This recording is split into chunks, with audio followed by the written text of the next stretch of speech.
Hello everyone, जय हिंद। आज इस वीडियो में हम बात करेंगे इंपॉर्टेंट फैक्ट्स के बारे में, यानी कि जो इंपॉर्टेंट जो वन लाइनर है उसके बारे में हम डिटेल में चर्चा करेंगे। और मैं हमेशा अपनी वीडियो में ये बोलता हूं कि मेरी जितनी भी वीडियो आती है बहुत ही महत्वपूर्ण रहती है, एक एक शब्द बहुत ही कीमती रहते हैं। ठीक है, और आपको मैं ये भी बता दूं कि ये जितने भी, जैसे हिंदुस्तान रिपब्लिक एसोसिएशन हो गया, पाकिस्तान की मांग हो गई, बारदोली सत्याग्रह, मैंने पूरे डिटेल में चर्चा कर दिए हैं। इसके लिए मैंने पर्सनली वीडियो बना दी है, लेकिन मैंने बहुत से ऐसे टॉपिक है जिसके वन लाइनर फैक्ट्स हैं जो काफी इंपॉर्टेंट है आपके लिए एग्जाम की दृष्टिकोण से, उसको मैंने सेलेक्ट किए हैं और पूरे के पूरे जो लाइन जो फैक्ट्स हैं वो पूरे के पूरे इंपॉर्टेंट है। ठीक है, चलिए वीडियो को स्टार्ट करते हैं। चलते हैं, वन लाइनर है, मैं डिटेल में यहां पर चर्चा नहीं करूंगा और पूरे जो जितने भी वन लाइनर मैंने फैक्ट्स सेलेक्ट किए हैं पूरे के पूरे प्रीवियस ईयर, चाहे स्टेट पीएससी की एग्जाम हो चाहे वनडे एग्जाम में, गवर्नमेंट एग्जाम में, इन सभी को पूछा जा चुका है और ये वीडियो आपके लिए काफी फायदेमंद होगा। ठीक है, चलिए देखते हैं। हिंदुस्तान रिपब्लिक एसोसिएशन का गठन बहुत बार इसे गवर्नमेंट एग्जाम में पूछा जा चुका है। हिंदुस्तान रिपब्लिक एसोसिएशन का गठन किस वर्ष हुआ? तो 1924 में हुआ था। यह नाम आपको ध्यान में रखना है और इनके वर्ष आपको ध्यान में रखना है। ठीक है, हिंदुस्तान रिपब्लिक एसोसिएशन का गठन कब हुआ? 1924 में हुआ। और इनके जो संस्थापक को बहुत बार पूछा जा चुका है, आपको ध्यान में रखना है। ठीक है, तो इनके जो संस्थापक कौन है? सचिंद्र सन्याल है। ठीक है, सचिंद्र सन्याल जो है इनके संस्थापक रहे और इसमें जो प्रमुख नेता रहे आपको ध्यान में रखना है, राम प्रसाद बिस्मिल। ठीक है, इसे जो है प्रीवियस ईयर स्टेट पीएससी के एग्जामों में पूछा जा चुका है कि हिंदुस्तान रिपब्लिक एसोसिएशन जो इस संस्था का संस्थापक कौन है? तो आपको ध्यान में रखना है सचिंद्र सन्याल। बहुत बार इसे गवर्नमेंट एग्जाम में पूछा जा चुका है, इसलिए जो है आप इसको ध्यान में रखिए। इनके वर्ष आपको ध्यान में रखना है 1924। और ये नाम पर कंफ्यूजन नहीं होना है, क्योंकि अभी हिंदुस्तान सोशलिस्ट रिपब्लिक आएगा तो दोनों में कंफ्यूजन नहीं होना है, इसलिए नाम को आपको अच्छे से समझ कर रखना है, याद करके रखना है। हिंदुस्तान रिपब्लिक है, इसमें ध्यान रखना है, और ये है सोशलिस्ट। ठीक है, तो हिंदुस्तान रिपब्लिक एसोसिएशन का गठन 1924 में हुआ और इनके जो संस्थापक कौन है? सचिंद्र सन्याल हैं। ठीक है, ये वन लाइनर फैक्ट्स आपको ध्यान में रखना है। चलिए अगला देखते हैं।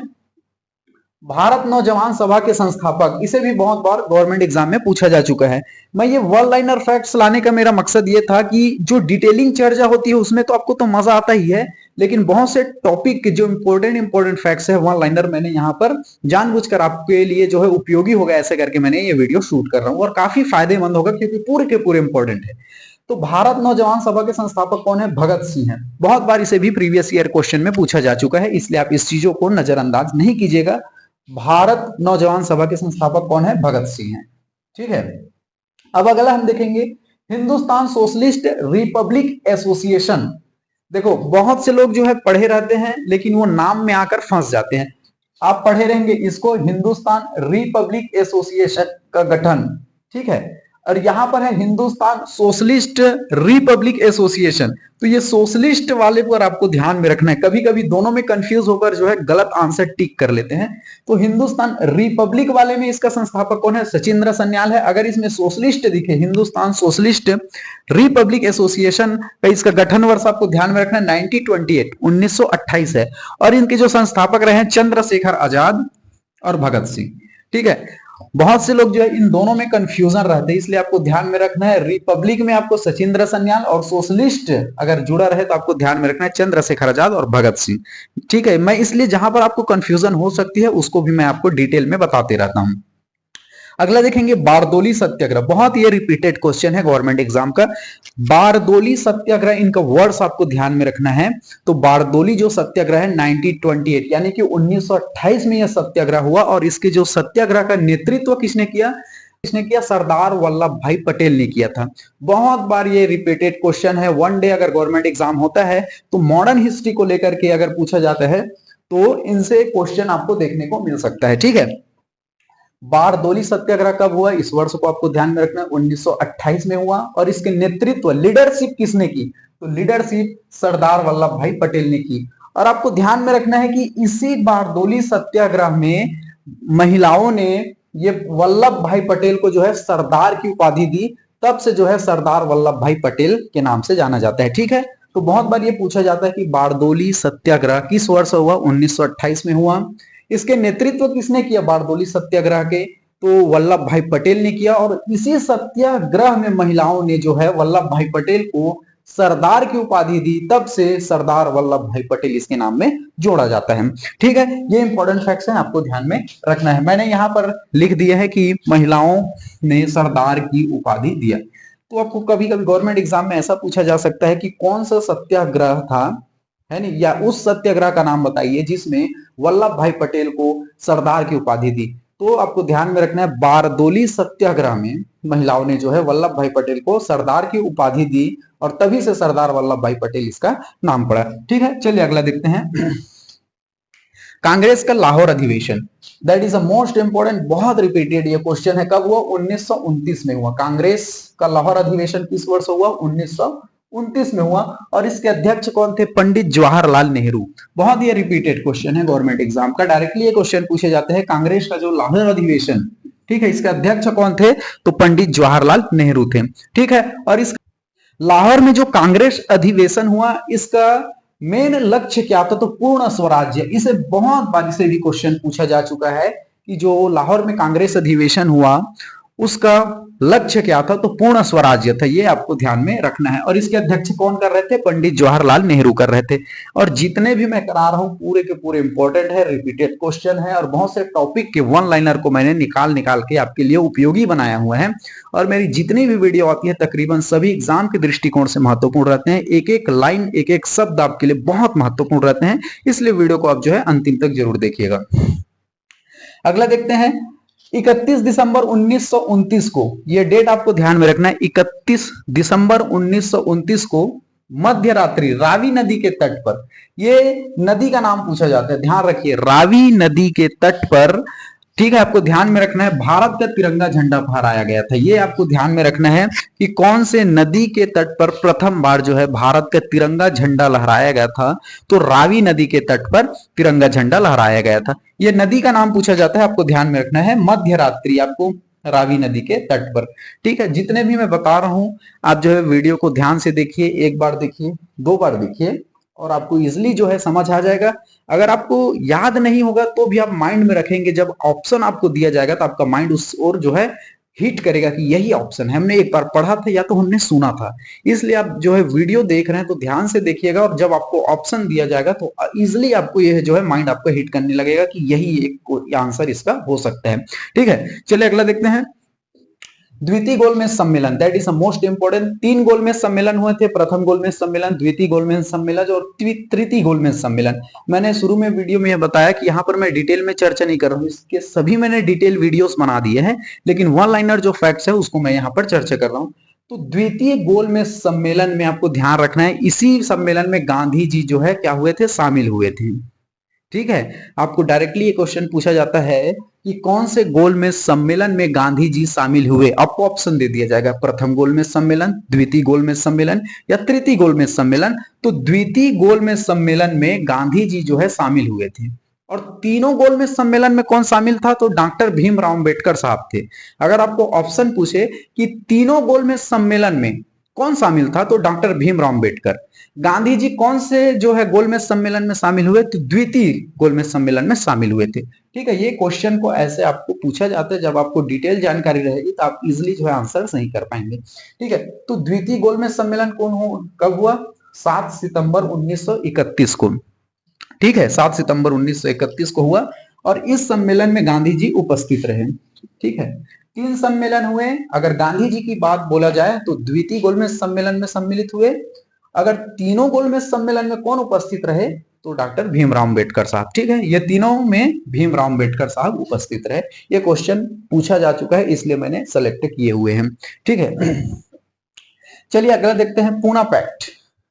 डायरेक्टली ये क्वेश्चन इसी तरह से पूछा जाता है, पूना पैक्ट का वर्ष है तो 26 सितंबर 1932।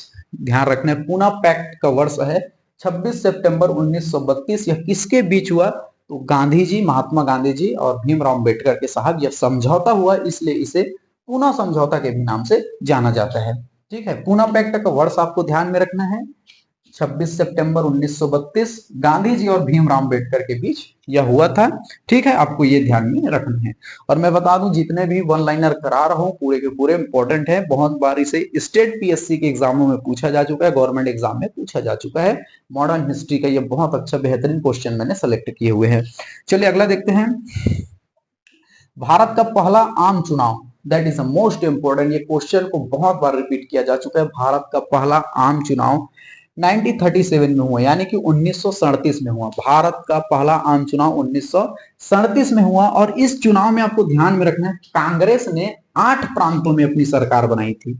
जब भारत का पहला आम चुनाव हुआ 1937 में, तो ये डायरेक्टली क्वेश्चन पूछे जाते हैं कि कांग्रेस ने कितने राज्यों में अपनी सरकार बनाई, तो 8 राज्यों में अपनी सरकार बनाई। तो भारत का पहला आम चुनाव कब हुआ था? 1937 में। और इस चुनाव में आपको ध्यान में रखना है, कांग्रेस ने 8 राज्यों में अपनी सरकार बनाई थी। ऑप्शन दे दिया जाएगा, भारत का जब पहला आम चुनाव हुआ तो कांग्रेस ने कितने प्रांतों में या राज्यों में अपनी सरकार बनाई थी। ऑप्शन दे दिया जाएगा, 7 राज्यों में, 8 राज्यों में, 9 राज्यों में, 10 राज्यों में। तो आपको ऑप्शन पता होना चाहिए, 8 राज्यों में कांग्रेस ने अपनी सरकार बनाई थी। ठीक है, चलिए अगला देखते हैं। त्रिपुरी अधिवेशन, that is most important question, बहुत बार इसे भी गवर्नमेंट एग्जाम में पूछा जा चुका है। ठीक है, और आपको ये बता दूं कि ये स्टेट पीएससी के एग्जाम हो चाहे गवर्नमेंट के एग्जाम हो, इनका सिलेबस जो है समुंदर है। ठीक है, आप क्या पढ़ना है क्या नहीं पढ़ना है ये ध्यान रखिएगा। और बहुत लंबा सिलेबस है ये, तो हिस्ट्री का एक छोटा सा है नहीं। इसके बाद आपको physics, chemistry, maths, biology, English, Hindi, आप स्टेट पीएससी में जाएंगे, philosophy, sociology, etcetera etcetera, maths, reasoning, आपको बहुत सारे सब्जेक्ट पढ़ने पड़ेंगे। लगभग आप ईमानदारी से भी तैयारी करेंगे तो 1.5 से 2 साल का समय लग जाता है रिवीजन करते हुए, कंप्लीट करते हुए। तो और बोलते हैं कि ये भी इंपॉर्टेंट है, ये भी इंपॉर्टेंट है, ये भी इंपॉर्टेंट। आपको सिलेबस दे दिया रहता है, ठीक है, गवर्नमेंट आपको सिलेबस दे दिया है, लेकिन वो सिलेबस के अकॉर्डिंग भी नहीं पूछता, उससे रिलेटेड कुछ अलग क्वेश्चन निकाल देता है। तो एस्पिरेंट इस सब चीजों को समझता है, वही सिलेक्शन ले पाता है। और जो सिलेक्शन नहीं ले पाता, उनसे मेरा यही आग्रह है कि आप जो है इनका सिलेबस को एक बार ईमानदारी से पढ़िए, आपको हिस्ट्री से बहुत कुछ सीखने को मिलेगा। इनके सिलेबस में ही वो मजा है कि आप एक सामान्य आदमी से आपकी जो माइंड लेवल है बहुत आगे बढ़ जाएगी। आपके जीवन में इतना बदलाव आपके माइंड लेवल पर, देखो हर चीज जो है आपकी माइंड से ही होता है। तो आपकी जो माइंड लेवल में जो ग्रोथ होगा वो सामान्य ग्रेजुएट व्यक्ति से तो आपका लेवल ही कुछ अलग रहेगा। ठीक है, इस बात का आप ध्यान रखिएगा। और पढ़ना लिखना अच्छी बात है, हमेशा पढ़ते रहिए, इसमें नो डाउट। ठीक है, चलिए अगला देखते हैं। त्रिपुरी अधिवेशन, त्रिपुरी अधिवेशन कब हुआ? 1939 में। ये तो वर्ष आप ध्यान रख लीजिए, त्रिपुरी अधिवेशन 1939, त्रिपुरी अधिवेशन 1939। और इसी अधिवेशन में पहली बार अध्यक्ष पद के लिए क्या हुआ? मतदान हुआ था। तो बहुत से कांग्रेस के अधिवेशन हुए थे, ठीक है, आपको मैंने पूरे अधिवेशन वाला कंप्लीट बना दिया है। तो ये एक ऐसा अधिवेशन था, त्रिपुरी अधिवेशन। कौन सा अधिवेशन? त्रिपुरी अधिवेशन कब हुआ? 1939 में हुआ। और इसी त्रिपुरी अधिवेशन में अध्यक्ष पद के लिए मतदान हुआ। और इस अधिवेशन में कौन जो है अध्यक्ष बने?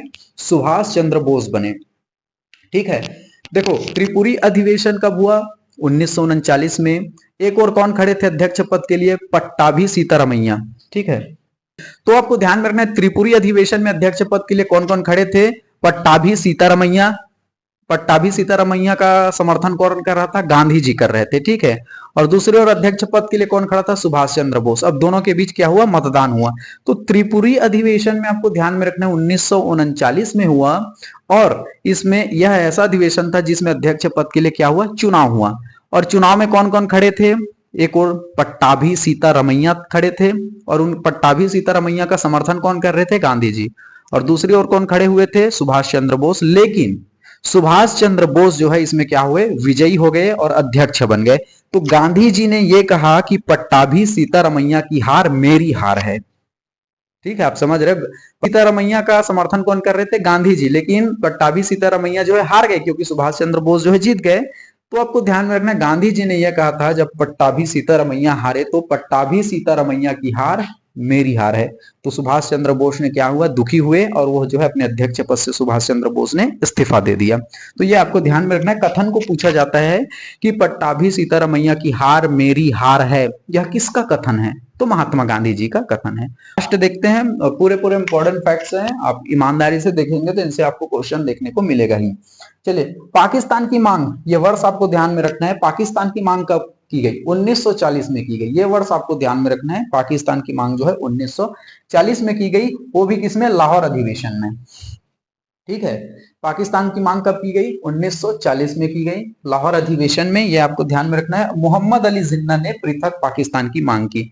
आपको ऑप्शन दे दिया जाएगा कि जो है पृथक पाकिस्तान की मांग किसने की? तो मोहम्मद अली जिन्ना ने 1940 में की थी। ठीक है, लेकिन पाकिस्तान शब्द किसने दिया था? ये भी पूछा जाता है बहुत बार। ठीक है, तो पाकिस्तान का नाम किसने दिया? अगर ये क्वेश्चन आपको ध्यान से पढ़ना है, पाकिस्तान जो नाम है इसका किसने दिया था, नामकरण किसने दी थी? तो चौधरी रहमत अली ने पाकिस्तान शब्द दिया था। ठीक है, चौधरी रहमत अली ने जो है पाकिस्तान शब्द का नाम दिया था। ठीक है, ये आपको इंपॉर्टेंट फैक्ट्स थे, मैंने कंप्लीट करा दिए हैं। आई होप आपके लिए बहुत ही यूजफुल होगी ये वीडियो, और मेरा प्रयास ये ऐसा रहता है कि मैं जितनी भी तकरीबन मेरी वीडियो आती है पूरे के पूरे इंपॉर्टेंट हो, एग्जाम के दृष्टिकोण से महत्वपूर्ण रहती है। एक्स्ट्रा मैं बिल्कुल नहीं कराता। ठीक, आई होप आपको बहुत मजा आया होगा, ऐसा मैं आशा करता हूँ। चलिए, थैंक यू वेरी मच। जय हिंद।